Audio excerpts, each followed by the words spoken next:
Hello guys, तो fantastic four first step के trailer में आखिर गैलेक्टस गॉडजिला साइज़ का क्यों दिख रहा है। और अगर आपको लगता है कि गैलेक्टस इतना ही बड़ा होता है तो आप गलत हो। गैलेक्टस एक गैलेक्सी लेवल थ्रेट है और वो इजीली एक प्लैनेट को तबाह कर सकता है।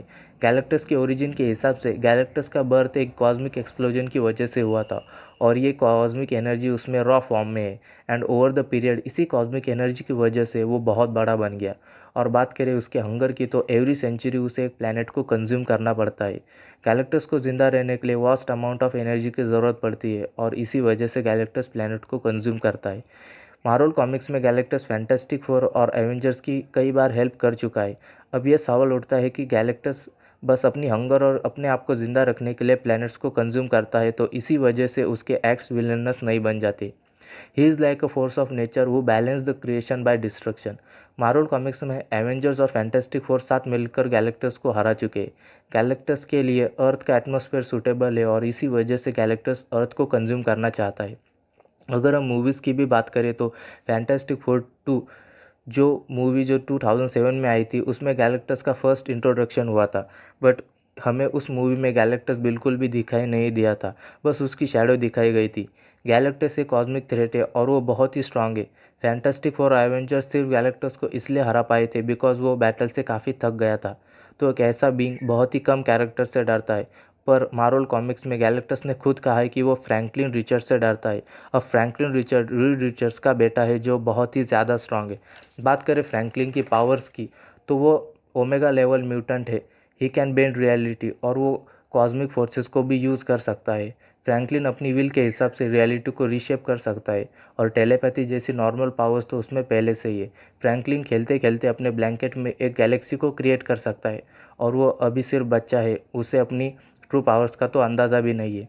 और वो मैंने जो पहले कहा था गैलेक्टस फ्रैंकलिन से डरता है, तो अगर हम फ्रैंकलिन की पावर्स को देखें तो वो कॉस्मिक फोर्सेस को यूज़ कर सकता है और साथ ही में वो रियलिटी को भी रीशेप कर सकता है। तो ये सारी पावर्स डायरेक्टली अपोज करती है गैलेक्टस को and that's the reason Galactus Franklin से डरता है। फैंटास्टिक फोर फर्स्ट स्टेप के ट्रेलर में गैलेक्टस के छोटे एनिक के पीछे मुझे एक रीज़न दिखाई देता है। और अगर आपको लगता है कि यही गैलेक्टस का मेन साइज़ है, तो नहीं, वो बहुत बड़ा है और उसके पास व्हील के हिसाब से अपना साइज़ चेंज करने की पावर भी है। सो मे बी कई मार्वल फैंस ये थियरी बना रहे हैं कि गैलेक्टस फ्रैंकलिन को मारने के लिए गॉडजिला साइज़ का हो गया है। बट ट्रेलर में तो कहीं भी हमें सूजन और रिचर्ड्स का कोई बच्चा दिखाया ही नहीं है। तो कुछ अल्ट्रा प्रो मैक्स फैंस ने ट्रेलर में यही यही सूजन को प्रेग्नेंट कह दिया। और अगर ये थ्योरी सही है तो मेरी थ्योरी के हिसाब से may be Galactus Franklin Richards को पावर को कंज्यूम करने आ रहा है। हाँ, जानता हूँ सुनने में बड़ा बचकाना लग रहा है, but hear me first. Comics में गैलेक्टस के पास लिविंग बींग्स की एनर्जी को ऑब्जर्व करने की पावर्स नहीं है। बट मार्वल चाहे तो मूवीज़ में गैलेक्टस को ये पावर दे के वो सीधे सीधे फैंटास्टिक फोर और गैलेक्टस को भिड़ा सकते हैं। और गैलेक्टस में भी ये जानता हो कि आगे चलकर फ्रैंकलिन उसके लिए एक बहुत बड़ा थ्रेट बन सकता है, बट उसे मारने के बजाय उसकी पावर्स को ऑब्जर्व करना गैलेक्टस के लिए ज़्यादा फायदेमंद है। एंड दैट्स द रीज़न वो गॉडजिला के साइज़ का बन के अर्थ पर अटैक कर रहा है।